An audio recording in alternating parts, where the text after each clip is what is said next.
we want to talk about some of the things that are coming up. I know that over the last couple of years, I've seen some pretty interesting proof of concepts that involve not only using DNS to do things like create tunnels to exfiltrate data, a few DNS requests at a time, but other stuff that we use DNS as a leverage point. I mean, all you really have to do is wait long enough and you will get a spam email that has an obfuscated URL where someone has registered a lookalike domain that maybe has a 0 instead of an O, and is really willing to capture all of your information. And that's just the basic stuff. That's the easy things.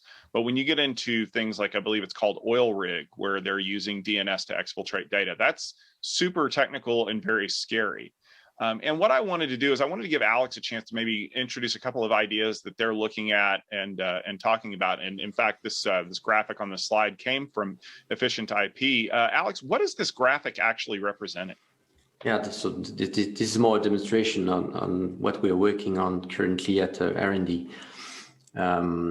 because one of our job is to try to push solutions on DNS security, and we already talk about filtering, RPZ, and this is the easy part. Detecting domains that may be malicious is something far more complex.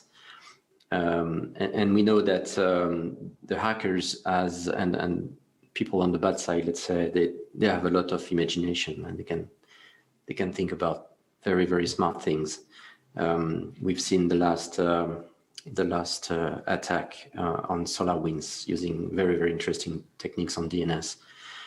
So what we are working on is with the ability of our very fast engine, resolving engine DNS server to collect data, because, as you know, you need data to perform nice things.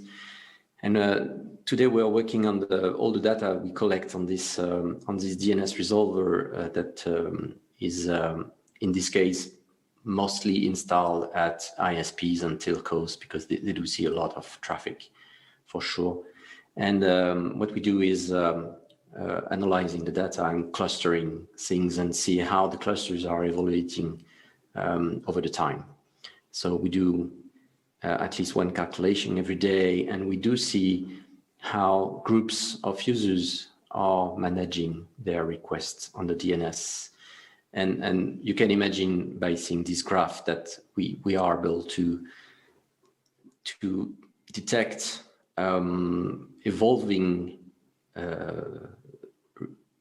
requests performed by evolving groups of clients on unknown domains, on very new domains, or newly observable or newly registered domains. And what we've seen so far is that we can for sure detect through the machine learning process we are running known malwares. That's relatively easy. But we do also see on the stats we have from some ISPs over the world, we do get some evolving clusters of unknown malwares. That allows us to be confident in the fact that we will be able to block this kind of activity without even knowing what's inside the cluster and what the kind of malware is currently developing. And the idea is to be able to protect the enterprise, the corporates, and if the ISPs want their clients as well, for them not to be able to request those kind of domains. So that's basically the research we are doing, and we have some really, really interesting results. We have a patented approach on this to perform this analysis, these clusterings, and it's very interesting to be able to see some new clusters. We have something like, today we have something like 5 to 10 clusters which are unknown yet, and maybe in a couple of weeks or months we'll know what's the malware behind that. But the purpose is not only to do R&D, it's also to provide a service for our customers, for sure. I like that. You have detected something that quacks and waddles and swims in a pond. You're almost positive it's a duck. And if you give us 2 weeks, we'll be able to figure out exactly what kind of duck. But I think that goes back to a lot of, no matter how creative and inventive people are about creating malware that can get through security, they all do the same things whenever they get into your network. They want to do lateral movement. They want to do privilege escalation. They want to do persistence. All you have to do is think back to the seminal film Die Hard, when a group of people took over a building and turned into very uncommon thieves, but still thieves nonetheless. Has anybody here ever had an experience having to deal with this random turn up of spoofed domains that suddenly, like, where are all these coming from?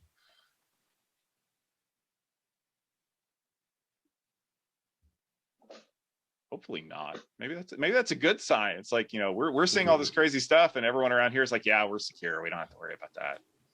I've dealt with spoofed domains, but nothing immensely crazy. Everything that is created in the last 2 months should be blocked anyway. But Alex, one question: how long will it take you to get out of the DNS data these clusters?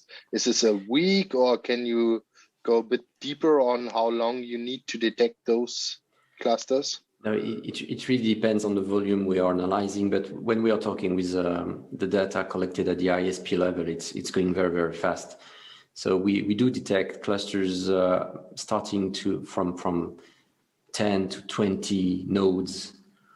When you know the size of the very big clusters that has been used in the past, it's very interesting. But what's surprising is that we do still see very well-known malwares because of the device not patched on the internet for sure, and that are used. And we do see some movement of the machine from one ISP to another, probably a person going from home to the office, for example, or going in a cafe, even if last year it was not really easy to do, but we do see this kind of movement, and the crazy thing is not anymore the data exfiltration. It's far easy to do data exfiltration through HTTPS now, so DNS is a bit complex to set up. But command and control, DNS for command and control, it's very, very obvious. So we have to detect, and we have to try to block that. What was it I saw that when the OVH Cloud data center fire happened 2 weeks ago, that something like 26% of all CNC servers for malware went down because they all got knocked offline when the building went up in flames. And so it's funny that when we look at the things that Cyber Command have been trying to do to knock some of these things offline, where they've been hijacking the DNS and what was the name just flew out of my head. The guy who black holed half of WannaCry by accidentally registering, or on purpose registering, the domain when he cracked the packets apart. Malware Tech, I think, is his Twitter handle. He saved the internet by buying a DNS name. And what we can see is that DGA are more complex for sure now, and it's crazy to think that you will block all the domains calculated through the algorithm, even if you are able to reverse engineer the algorithm. If you have 2 million domains to block per day, it's not scalable. You cannot do that. So we have to find some smarter way and ways of blocking only the malicious domains, and not the good one. Yeah, it shows again the APT or adversaries crews have also the same problems like many normal admins have. They have to maintain their infrastructure. They have to be using DNS because using blank IPs is not scalable. It's not easy to move from one place to another. The disaster recovery, as we have seen, is maybe not that easy. And I think also what this is showing, they will come up with other creative scenes. So I've read one study that was showing file transfers over DNS that is also proven to be working. Yeah, so you can hide all sorts of things in DNS and leverage it for yeah, You can even things have that it shouldn't do. Yeah.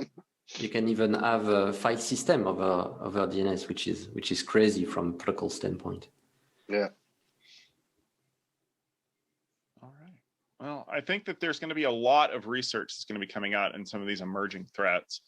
And I know that there's a lot of great blog posts, a lot of great articles, a lot of great places that you can go to learn about some of the new things that are coming up. But Alex, if people want to learn a little bit more about some of the research that you guys are doing at EfficientIP, what's the best place to go to learn about that? When we share information, it's mainly through events and on the blog, on our website. But probably the best thing to learn exactly how we deal with security is to try the product and to get closer to the sales and pre-sales team, because now it's very easy to demonstrate with the cloud instance and this kind of thing. So it's not really complex to set up in that case a DNS with all the filtering mechanism we have. So probably the best thing for tech people like we have today, it's to test the product.